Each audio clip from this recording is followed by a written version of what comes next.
Yo William. Perubahan rencana menurut perkembangan. Keriting. Keriting.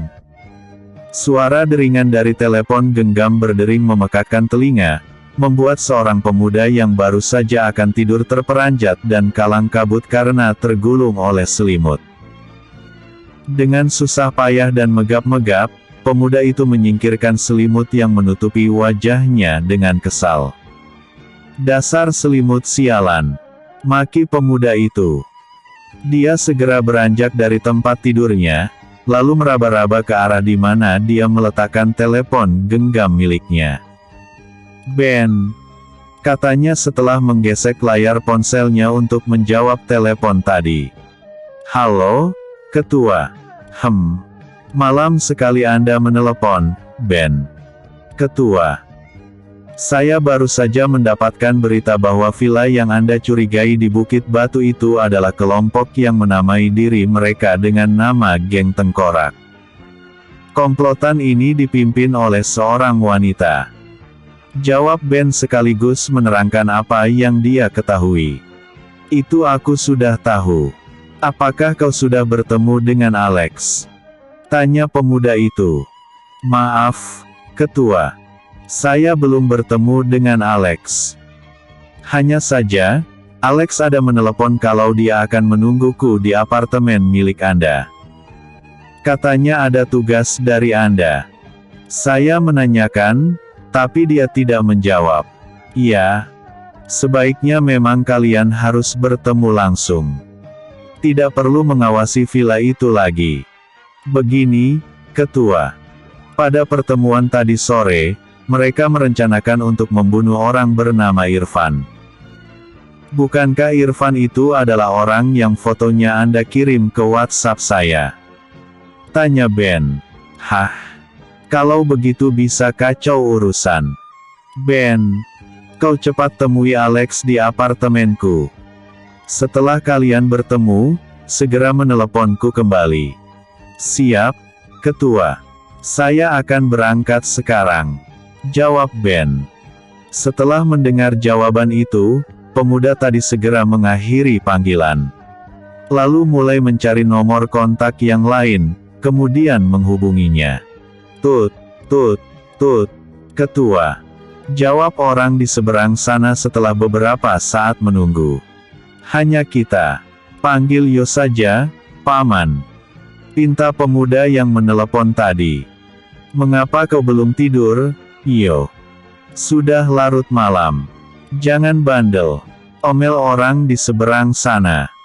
"Orang-orang dari Tiger Sham baru saja meneleponku. Informasi yang aku dapat darinya adalah, bahwa bukan hanya kita saat ini yang mengincar Irfan.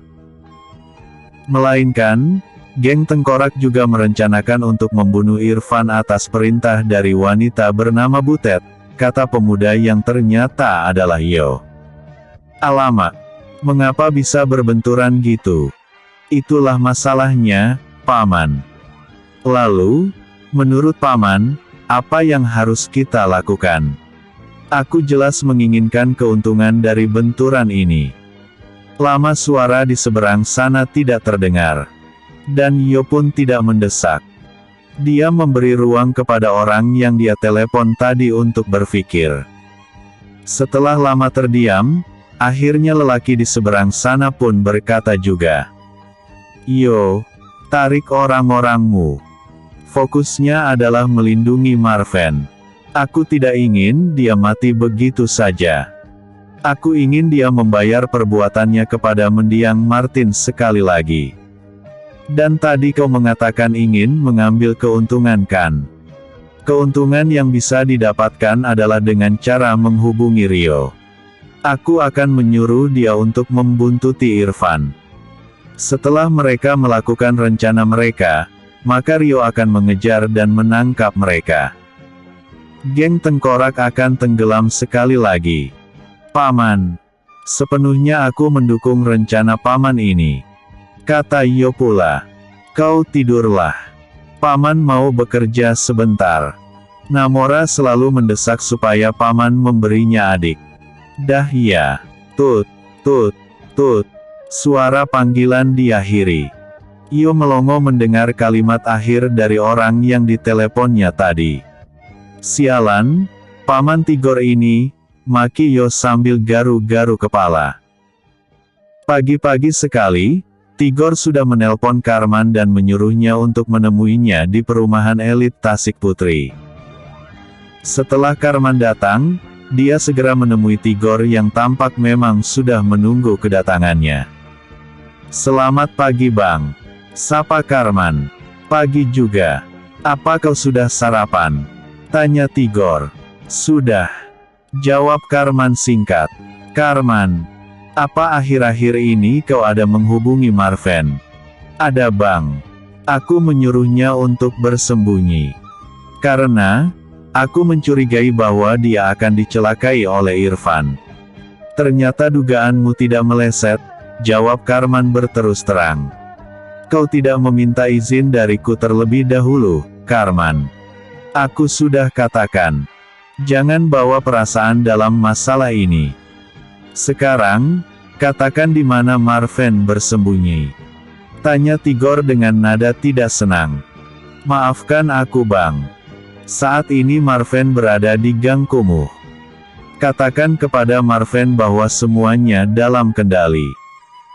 Jika dia bertanya di mana keberadaanmu, maka katakan saja kau juga bersembunyi dari kejaran orang-orang dari geng Tengkorak.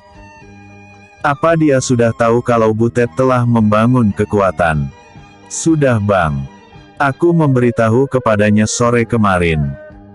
Jika bukan karena kau teman lama, sudah kupatahkan gigimu itu. Mulai besok kau tidak boleh memegang handphone. Marah Tigor kepada Karman. Siap Bang. Dan, maafkan aku. Inilah susahnya perhitungan dengan sahabat. Sudahlah. Kau bebas melakukan apa saja. Yang penting, jangan terlalu banyak membocorkan rahasia kepada Marven. Ingat, dia juga masih memiliki hubungan dengan keluarga Miller. Keluarga Miller tidak peduli masalah internal mereka.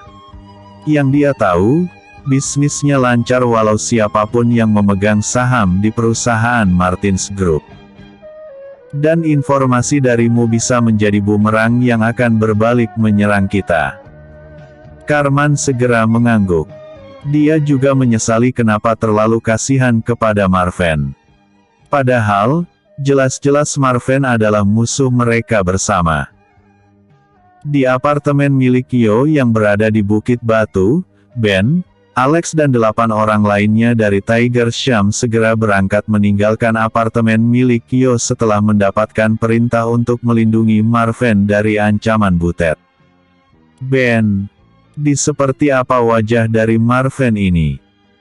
Tanya Alex kepada lelaki besar di depannya itu yang tampak sedang memasang peredam di ujung moncong pistol miliknya. Aku akan mengirim gambarnya. Tunggu saja. Jawab Ben.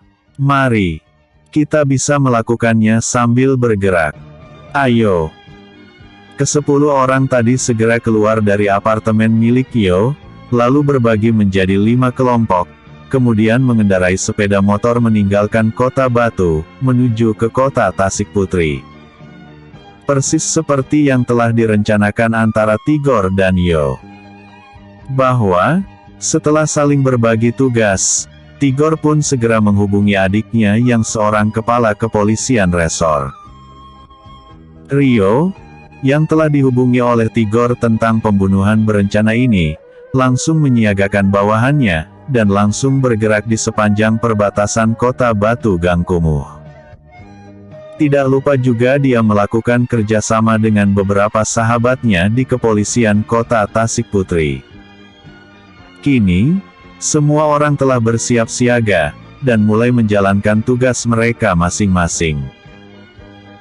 Bagi anggota tentara bayaran, Tiger Sham, mereka sekarang mulai menelusuri jejak Marven setelah diberitahu oleh Yo yang mendapat informasi dari Tigor, bahwa Marven saat ini sedang berada di Gang Kumuh. Sedangkan pihak kepolisian, mulai memusatkan perhatian mereka di villa mewah Bukit Batu.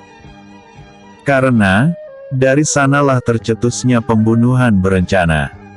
Andai semua ini berhasil, maka mereka pasti akan digulung abis.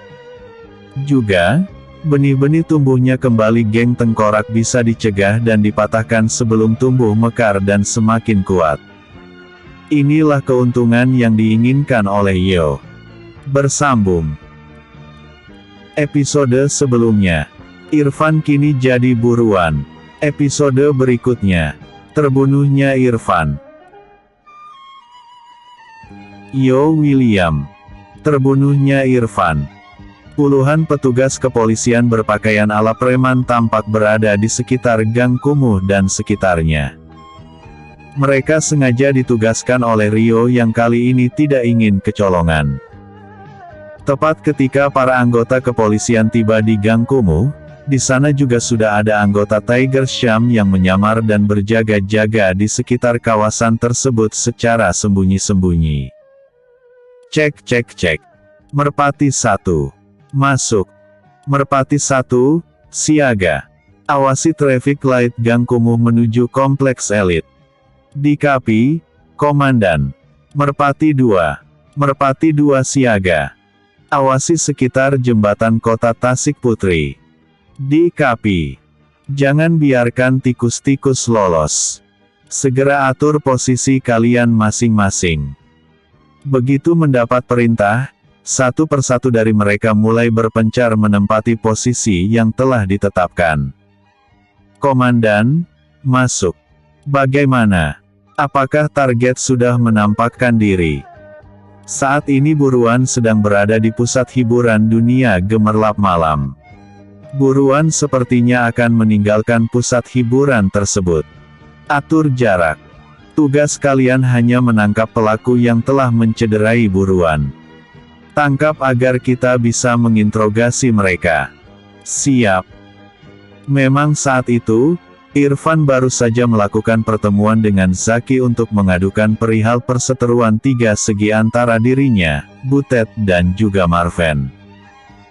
Tapi sialnya, Zaki sama sekali tidak memperdulikan masalah internal dalam tubuh organisasi Kucing Hitam. Yang mereka inginkan adalah keuntungan yang mereka keruk dengan bisnis yang mengatasnamakan Martins Group. Bagi keluarga Miller, siapapun pemegang saham 30% dan CEO di Martins Group, sama saja. Sama-sama akan dijadikan bantalan bagi bisnis haram yang mereka jalankan. Dengan menahan kekecewaan, akhirnya Irfan pun meninggalkan pusat hiburan tersebut dengan tujuan mencari keberadaan Marven. Rencananya, dia ingin membongkar borok Butet. Dengan begitu, dia memiliki alasan mengapa menghilangkan diri beberapa hari ini. Kini, mobil Irfan benar-benar telah tiba di traffic light antara Gang Kumuh, Kompleks Elit, Kita Batu dan Kuala Nipah. Ketika lampu telah menunjukkan warna hijau, Irfan pun segera memacu kendaraannya ke kiri, dengan tujuan Gang Kumuh. Awalnya perjalanannya sangat lancar. Namun, begitu tiba di jalan sepi, beberapa kendaraan mulai menyalip mobilnya. Irfan sedikit kebingungan ketika dia merasa sesuatu yang tidak wajar. Karena, kini mobil yang dia kendarai benar-benar terjepit di antara kepungan beberapa mobil dengan plat nomor kendaraan Kota Batu. Celaka. Apakah mereka mengendus rencanaku? Pikir Irfan dalam hati. Gubrak. Krait. Terdengar suara benturan diselingi dengan suara berderit ban yang direm secara mendadak. Irfan berusaha membanting setir mobil yang dia kendarai ke kiri. Namun, walaupun dia mengalah, tetap saja mobil di sebelah kanannya semakin mendesak. Hingga akhirnya, mobil milik Irfan benar-benar terpojok dan sudah tidak menapaki aspal lagi. Krait. Mobil yang di belakang menekan rem secara mendadak. Begitu juga dengan mobil yang di kanan tadi, dan juga yang berada di belakangnya. Dari dalam, keluar sekitar 8 orang lelaki muda dengan dipimpin oleh 2 orang lelaki tua. Mau apa kalian? Tanya Irfan ketika orang-orang itu sudah mendekati mobilnya. Sebagai jawaban, mereka mulai memukuli kaca mobil milik Irfan baik yang di samping, maupun yang di depan sehingga berderai.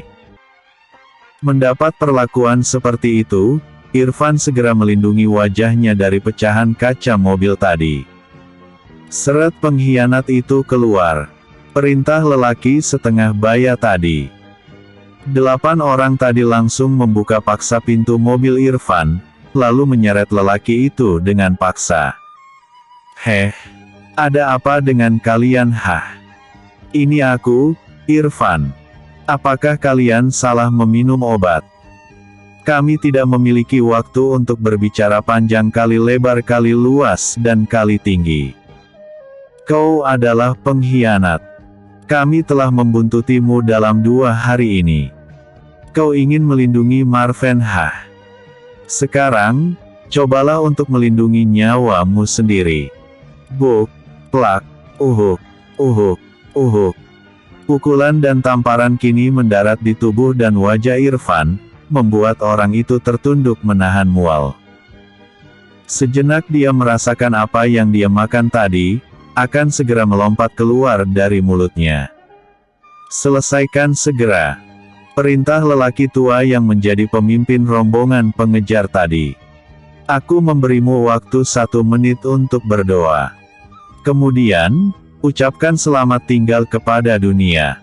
Tolong jangan bunuh aku," pinta Irfan ketakutan. "Waktumu sudah habis." Begitu kata-kata dari lelaki tadi selesai diucapkan, sebatang pemukul baseball pun mendarat dengan telak ke arah kepala Irfan. Prak, buk. Darah berhamburan dari kepala yang dihantam dengan pemukul baseball tersebut disusul dengan ambruknya tubuh Irfan mencium bahu jalan. "Cepat tinggalkan tempat ini." Mereka lalu segera berlari menuju ke arah mobil masing-masing dengan niat melarikan diri. Tapi sebelum itu, jangan ada yang bergerak, atau kami akan menembak kalian. Harap untuk menyerah, karena kalian telah terkepung. Terdengar suara dari orang yang mengenakan pengeras suara, membuat para anggota geng tengkorak yang membunuh Irfan tadi menjadi kalang kabut. Dor, dor, dor. Beberapa butir peluru melesat ke arah kaki mereka, membuat 3 orang segera ambruk dan mengerang kesakitan. "Kita telah terjebak.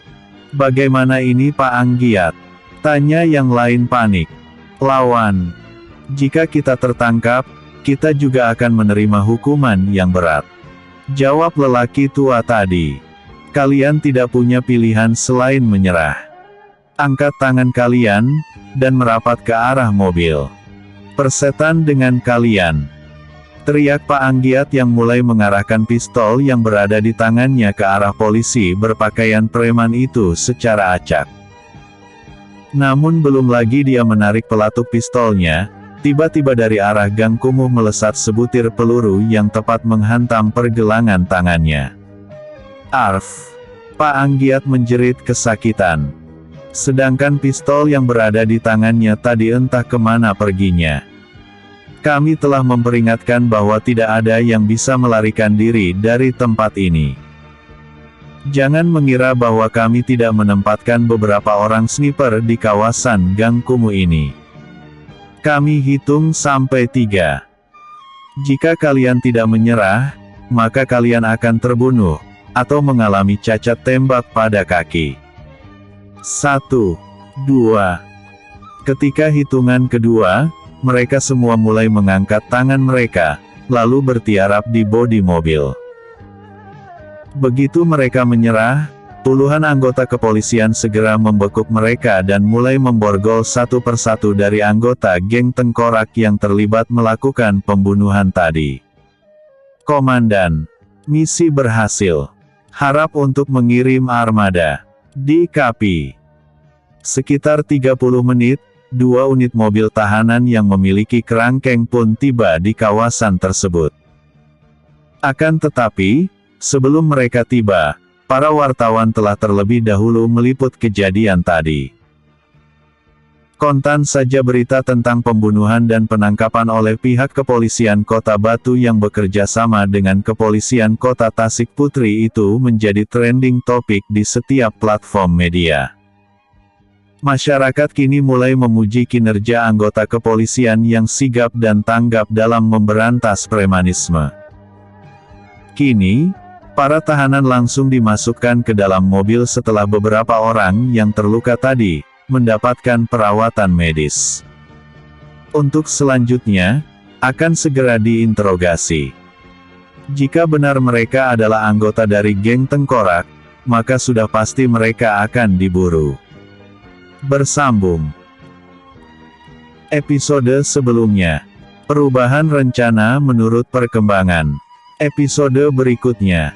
Penyebab ikan-ikan di Kuala Nipah menjauh.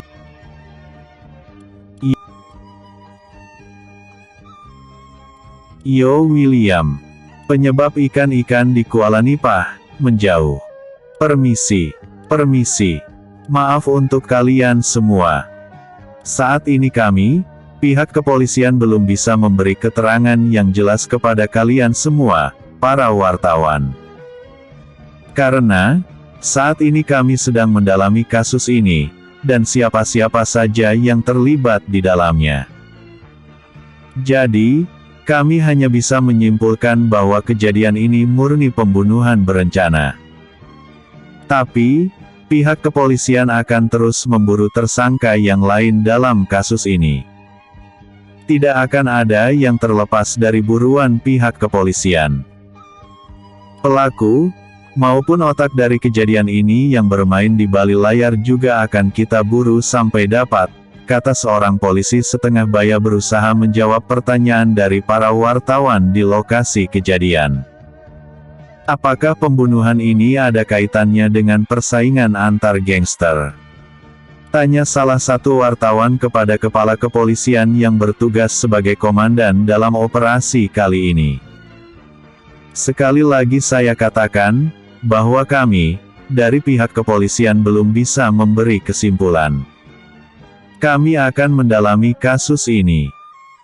Andai terbukti dari pengakuan tersangka bahwa mereka adalah para anggota dari organisasi bawah tanah, maka pihak kepolisian akan memburu mereka sampai dapat. Mungkin Bapak bisa menjelaskan apa motif dari pembunuhan ini? Apakah ada unsur balas dendam, atau perebutan kekuasaan? Mohon maaf. Saya sudah mengatakan bahwa untuk saat ini, kasus sedang kami dalami. Mohon maaf. Kata petugas kepolisian tadi yang langsung memerintahkan kepada bawahannya untuk langsung memasuki mobil. Gerak cepat pun dilakukan. Mereka tidak memperdulikan lagi kekecewaan wartawan yang terus melontarkan pertanyaan. Jelas mereka harus cepat menuju ke Bukit Batu dan mengawasi pergerakan komplotan yang menamai diri mereka sebagai geng Tengkorak. Kantor Polisi Kota Batu. Komandan. Mereka tampaknya lebih memilih disiksa daripada mengakui dengan siapa mereka berkomplot. Oh ya. Mari, antar aku ke sana. Kata seorang polisi dengan nama Rio di bagian dada seragamnya. Kreng. Suara pintu besi dibuka.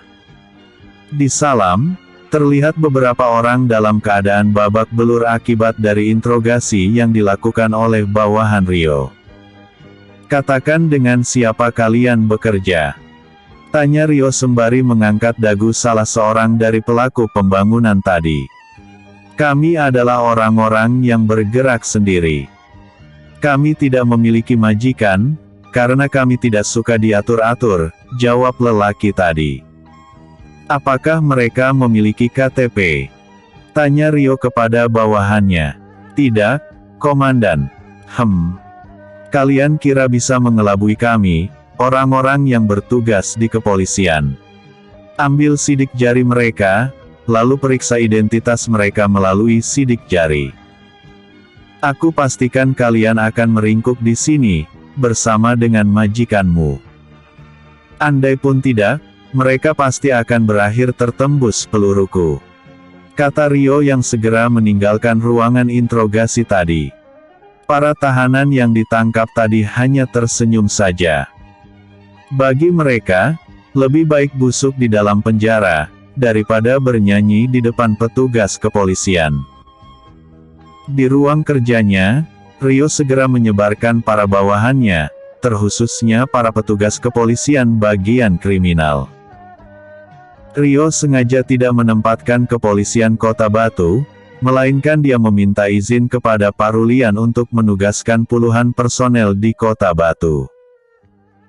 Sementara itu, petugas kepolisian bagian kriminal dari Kota Batu dikirim untuk menggantikan posisi yang ditinggalkan oleh para petugas yang dipinjam oleh Rio.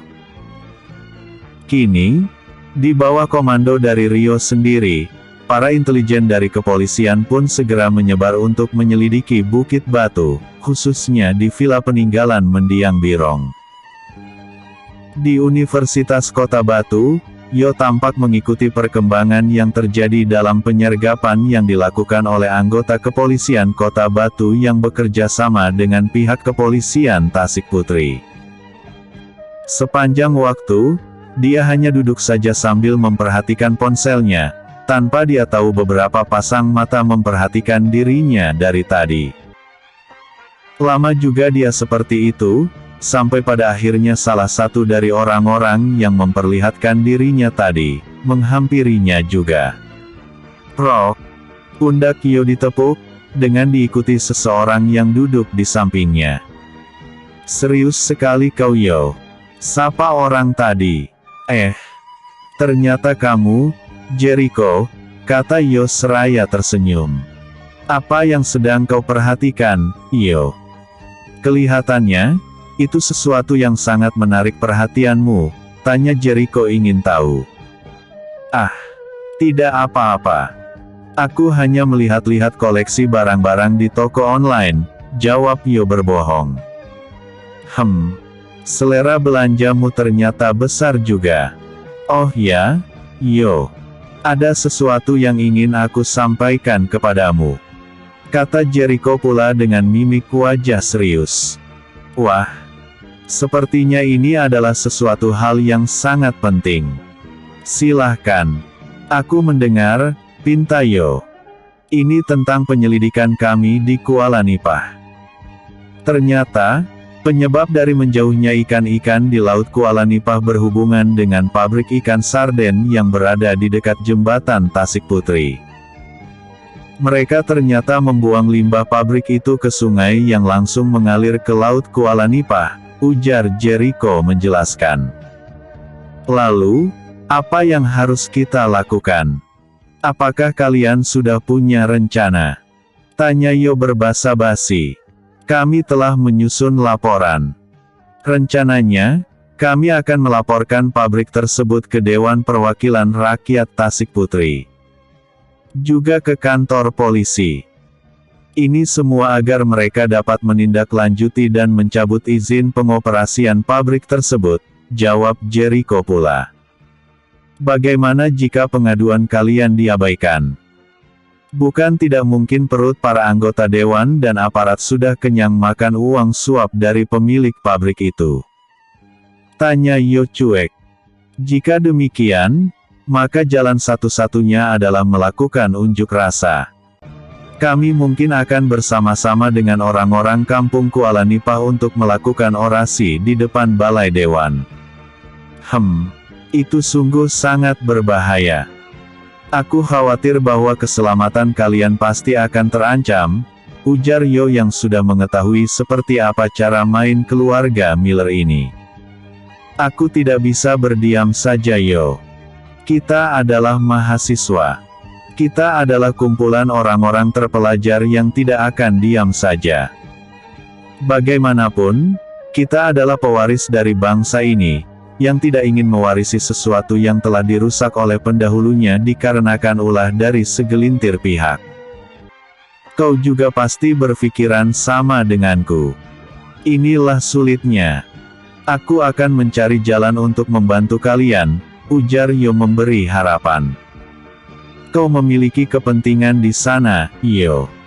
Kau memiliki proyek pengembangan pariwisata di pantai Kuala Nipah. Tapi, Aku melihat caramu yang terlalu santai. Ini di luar ekspektasiku. Aku selalu mendengar dari ayahku bahwa ketua mereka adalah pemuda yang pintar dan tidak suka bersantai.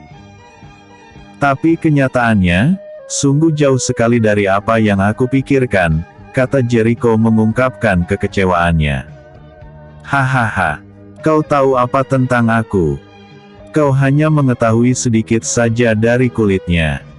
Jelas aku memang memiliki kepentingan di Kuala Nipah. Tapi, mereka belum cukup. Sudahlah.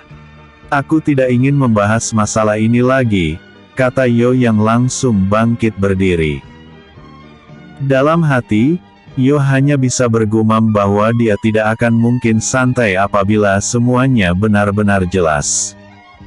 Perseteruan ini dimulai oleh kakek uyutku, dilanjutkan oleh ayahku, dan dimenangkan oleh aku. Yo William, sang pewaris tunggal. Bersambung. Episode sebelumnya, terbunuhnya Irfan. Episode berikutnya, misi melindungi kambing hitam. Yo William, misi melindungi kambing hitam. Yo baru saja keluar dari area kampus untuk kembali ke Bukit Batu. Namun, dia segera menghentikan sepeda motornya ketika melihat seorang gadis sedang berdiri menunggu bus mini yang biasa lewat untuk menarik penumpang yang kebanyakannya adalah mahasiswa yang tidak memiliki kendaraan pribadi. Kini, sepeda motor yang ditunggangi oleh Yo berhenti tepat di depan gadis tadi. Heran juga hati Yo ketika melihat gadis yang sangat dia kenal itu harus menunggu bus mini yang akan lewat. Dalam hati dia bertanya, kemana sepeda motor yang aku belikan untuknya? Yo segera membuka helm miliknya, lalu segera turun dari sepeda motor yang dia tunggangi. Tiara, sapa Yo kepada gadis yang berada di pinggir jalan tersebut. Gadis itu tampak tergagap ketika melihat ekspresi heran di wajah pemuda itu. Tiara, kau boleh benci kepadaku. Tapi, tidak seharusnya kau juga benci terhadap segala sesuatu tentang aku. Kemana sepeda motor milikmu? Apa sudah kau bakar karena terlalu benci kepadaku? Tanya Yo dengan raut wajah tersinggung. Sepeda motorku. Kemana sepeda motormu? Tanya Yo sekali lagi. Ada. Sepeda motorku tinggal di Kuala Nipah. Ayahku meminjamnya, jawab Tiara berbohong. Padahal, sepeda motor pemberian dari Yo sudah dijual untuk menutupi cicilan ayahnya di koperasi simpan pinjam Kuala Nipah. Oh, aku kira kau telah membakar sepeda motor pemberianku, kata Yo menarik nafas lega. Maafkan aku Yo. Aku terpaksa membohongimu, ucap Tiara dalam hati. Dia benar-benar merasa bersalah. Namun, dia tidak bisa berbuat apa-apa untuk membantu ayahnya. Dengan berat hati, dia merelakan sepeda motor pemberian Yo untuk dijual. Sedangkan untuk berterus terang kepada pemuda itu, dia tidak mampu. Apa nanti penilaian dari Yo? Bisa-bisa dia dianggap memanfaatkan hubungannya dengan tuan muda yang kaya raya itu. Ayo aku antar. Ajak pemuda itu sambil menarik tangan Tiara. Tidak ada penolakan. Mungkin hatinya sudah melunak karena beberapa hari ini diabaikan terus oleh Yo. Yo pun tidak banyak bicara lagi. Dia hanya fokus mengendarai sepeda motornya agar tidak nyebur ke selokan. Ada kekakuan di antara sepasang muda-mudi ini. Mungkin benar kata pepatah. Sesuatu yang putus, patah atau pecah memang bisa disambung atau direkatkan. Namun, pasti meninggalkan bekas. Yo terus saja melajukan motornya, hingga mereka pun tiba juga di rumah kontrakan Tiara. Ketika melihat rumah tersebut, ada berbagai kenangan melintas di ingatan Yo. Mulai dari dia dikejar-kejar oleh geng kobra, sampai harus menggendong Tiara. Merayu Tiara sampai-sampai Tiara menjadi pujaan jeroannya. Singkatnya, ada 1001 kenangan di sana. Kita sudah sampai. Aku tidak akan singgah. Karena, jika aku singgah pun, pasti tidak akan dibenarkan. Besok aku akan menjemputmu, dan akan mengantarmu seperti biasa, kata Yo yang langsung pergi tanpa menunggu jawaban dari gadis itu. Tiara hanya terbengong melihat Yo yang pergi begitu saja tanpa memberi kesempatan untuknya berbicara. Mungkin dia masih kecewa dengan sikapku, batin Tiara dalam hatinya. Ketika Yo sudah tidak kelihatan lagi, barulah dia memasuki rumah kontrakannya dan langsung ke kamar. Gadis itu membenamkan wajahnya pada bantal dan menangis sejadi-jadinya. Tiara bukan gadis yang cengeng. Tapi, dia menjadi merasa sangat bersalah karena kebaikan Yo telah dia sia-siakan. Dia sangat menyesal telah mengembalikan kartu kredit yang diberikan oleh pemuda itu, dan juga merasa bersalah telah merelakan sepeda motornya dijual untuk menutupi tunggakan hutang ayahnya. Tasik Putri. Kematian Irfan benar-benar telah menyita perhatian publik. Terutama, di antara kelompok bawah tanah. Baik itu di kota Tasik Putri, Dolok Ginjang maupun kota Batu. Di bagian pinggir kompleks elit Tasik Putri, di salah satu rumah besar seperti Manor, tampak Honor, Tiger Lee, Zaki, Paman Cheng, Tuan Liem Guan dan Tuan Kim sedang memperbincangkan masalah kematian Irfan yang diduga dibunuh oleh sekelompok anggota gangster tersebut. Namun, karena pihak kepolisian belum bisa mengungkapkan dari kelompok mana pelaku pembangunan itu berasal, maka saat ini informasi yang mereka dapat menjadi simpang siur.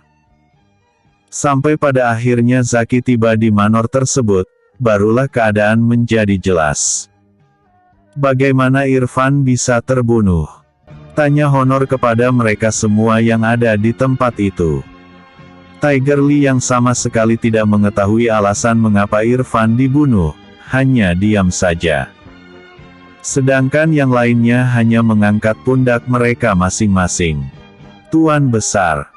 Pagi tadi memang Irfan ada menemuiku di pusat hiburan dunia gemerlap malam. Dia mengatakan ingin meminta bantuan untuk mendapatkan 30% saham dari Marven. Namun saya tidak menggubrisnya. Menurut saya, tidak penting siapapun yang memegang saham tersebut. Lebih baik Marven yang memang pemilik sah dari Martins Group, dibandingkan dengan Irfan. Lagi pula, kita hanya menginginkan kambing hitam. Dan kambing tersebut lebih cocoknya adalah Marven, kata Zaki pula. Aku tidak peduli dengan kematian Irfan itu. Apakah arti nyawanya? Bagiku, dia melakukan pekerjaannya dengan baik, dan aku memberikan imbalan yang baik pula.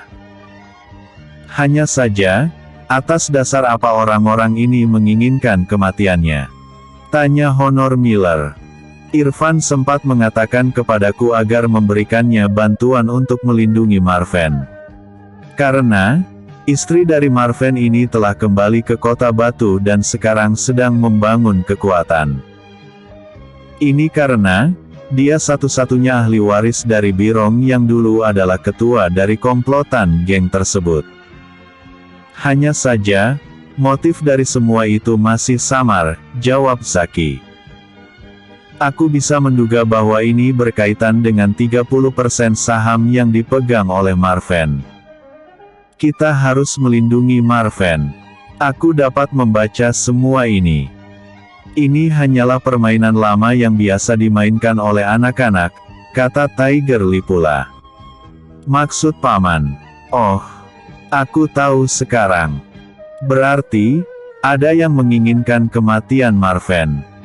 Oleh karena itu, Irfan meminta bantuan kepada Zaki. Berarti, wanita itu sangat berbahaya. Jika Marven mati, maka dialah yang akan mewarisi peninggalan dari almarhum suaminya. Kotor sekali cara mainnya. Apakah dia ingin mengeruk keuntungan dari kita? Tanya Honor yang mulai dapat meraba motif dari terbunuhnya Irfan. Aku yakin ini adalah cara yang paling praktis untuk mereka tempuh. Andai 30% saham itu jatuh ke tangan wanita itu, maka dia akan mendapatkan keuntungan sebesar 30% dari saham yang dia pegang. Jika menurut laba bersih dari bisnis kita, maka dia bisa mendapatkan 3 juta dolar per tahun. Benar-benar wanita sialan. Dia rela mengkhianati suaminya demi organisasi yang sedang dia bangun. Geram sungguh hati Tiger Lee dengan pengkhianatan butet ini. Apakah menurut Paman, kita musnahkan saja kelompok yang baru tumbuh ini? Tanya Honor sekadar ingin meminta pendapat. Tidak. Tegas jawaban dari Tiger Lee. Mengapa, Paman?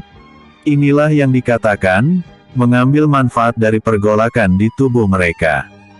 Mereka ini jika dibiayai, akan sangat berguna untuk kita memerangi Tower Soul Propier. Maka, kita berkawan saja dengan mereka, dan di sisi lain, kita lindungi kambing hitam milik kita.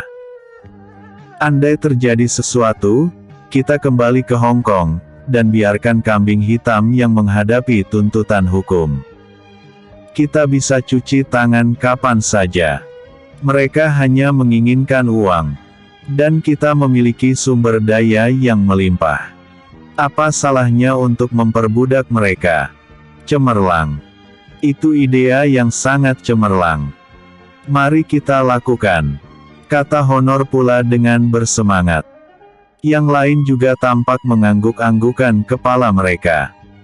Jelas mereka tahu maksud dari perkataan Tiger Lee ini. Malah, mereka bersyukur atas kematian Irfan. Dengan begitu, hilang satu masalah yang bisa merepotkan mereka. Bersambung. Episode sebelumnya. Penyebab ikan-ikan di Kuala Nipah menjauh. Episode berikutnya. Menyembunyikan butet.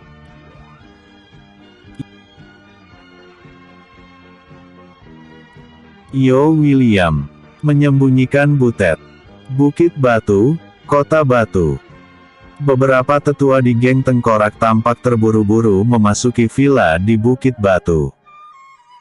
Ketika tiba di ruangan yang sangat besar, mereka lalu berdiri dengan gelisah seperti orang yang tidak sabaran. Seorang wanita parubaya terlihat memasuki ruangan tersebut, dan ketika dia tiba di ruangan tadi, barulah para tetua tersebut menarik nafas lega.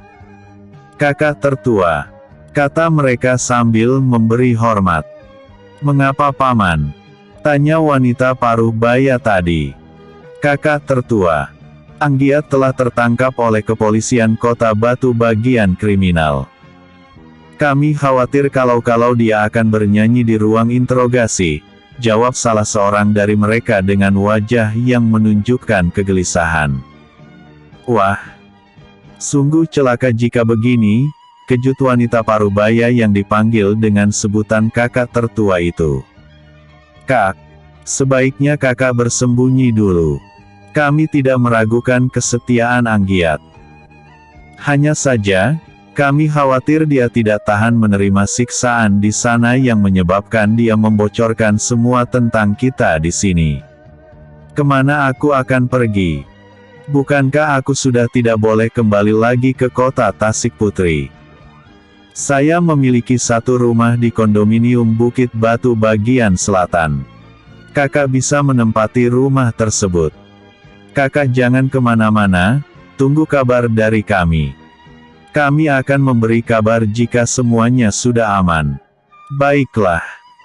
Jika sudah begitu, aku ikut saja. Jawab wanita itu. Kini, semuanya menarik nafas lega. Mereka pun lalu bersama-sama memindahkan butet ke rumah milik salah seorang dari mereka di bagian selatan Bukit Batu, tepatnya di kondominium yang dulunya dibangun oleh perusahaan William Group. Begitu rombongan yang membawa Butet meninggalkan kawasan Villa Bukit Batu, beberapa orang yang tampak sedang mengawasi arena tersebut dari kejauhan segera pergi setelah salah satu dari mereka membuntuti rombongan Butet. "Kak, di sinilah tempatnya. Kakak bisa menempati kondominium ini selama yang kakak mau." "Terima kasih, Pak. Bapak sudah sangat baik kepadaku. Jangan terlalu sungkan, Kak. Saya adalah adik bedul. Saya dan abang saya dulu sudah banyak menerima kebaikan dari Bang Birong." "Pak Toga, segera serap kabar. Aku ingin tahu apakah Paman Anggiat bernyanyi atau tidak. Setelah itu, tunggu saja apakah keluarga Miller memiliki ketertarikan atau tidak untuk menjalin bisnis dengan kita. Aku tahu bahwa setelah Irfan mati, maka dia tidak memiliki siapa-siapa lagi di sini. Walaupun mereka kuat, tapi mereka pasti butuh orang lokal. Sementara Marven, belum ketahuan di mana keberadaannya. Lagi pula, apa yang bisa diharapkan dari mantan narapidana itu? Kakak tertua tenang saja. Asalkan kakak tertua selamat dari incaran petugas kepolisian, semuanya masih bisa kita atur. Kakak tunggu kabar baiknya. Terima kasih, Pak Toga." Setelah semuanya selesai, Pak Toga dan beberapa orang lagi yang sebaya dengannya pun langsung meninggalkan kondominium tempat dia menyembunyikan Butet. Tiba di bawah, mereka yang sejak tadi sudah diawasi oleh anak-anak buah Rio pun tanpa curiga langsung kembali ke pusat kota Batu. Sementara itu, setelah mengetahui bahwa orang buruan mereka ternyata sudah disembunyikan di kondominium Bukit Batu bagian selatan, petugas polisi berpakaian preman tersebut langsung kembali untuk menemui Rio di markas besar kepolisian Resor Kota Batu. Mobil Toyota Hartap terus melaju membelah jalan antara Kota Batu ke Kota Kemuning. Di dalam, tampak seorang lelaki parubaya yang cukup tampan, sedang fokus mengemudi. Di sampingnya, terlihat seorang pemuda berwajah dingin seolah-olah seumur hidupnya tidak pernah tersenyum apalagi tertawa. Setelah beberapa jam menempuh perjalanan, akhirnya mobil yang dikendarai oleh lelaki parubaya dan juga pemuda berwajah tanpa ekspresi tadi sampai juga di kawasan perumahan elit Kota Kemuning. Kini, mobil Toyota Hartap tadi berhenti tepat di salah satu rumah besar 3 tingkat yang ternyata telah ramai dikunjungi oleh orang-orang. Tampak juga puluhan mobil mewah keluaran terbaru terparkir rapi di lapangan luas di depan rumah tersebut. Begitu melihat mobil Toyota Hartap tadi berhenti, beberapa orang terlihat menyongsong ketika lelaki parubaya dan pemuda tadi, dan langsung bersalaman. "Bagaimana perjalanan mudik?" tanya seorang lelaki parubaya yang tampak lebih tua dari lelaki pemilik Toyota Hartap tadi. "Perjalananku aman, Bang. Setelah kejadian itu, aku tidak pernah lagi bepergian tanpa persiapan." Baguslah kalau begitu. Ajak Namora ke dalam. Abang masih menunggu Yo William. Sepertinya dia terlambat. Terima kasih, Bang. Kami masuk dulu." Baru saja sang tamu tadi memasuki rumah besar 3 tingkat tersebut, kini dari arah yang sama dengan pengendara mobil Toyota Hartap tadi, menderu laju mobil super sport Lykan Hypersport secara ugal-ugalan dan langsung menekan rem pakem yang kontan saja mengagetkan semua orang yang berada di tempat itu karena derit suara ban yang terseret di halaman rumah besar itu. Beberapa orang lelaki parubaya hanya bisa geleng-geleng kepala saja melihat mobil super sport itu berhenti melintang di jalan. Kini dari dalam mobil, keluarlah seorang pemuda mengenakan celana jeans, jaket hoodie, dan bermasker hitam bergambar kucing. "Apakah aku terlambat?" tanya pemuda tadi cengengesan.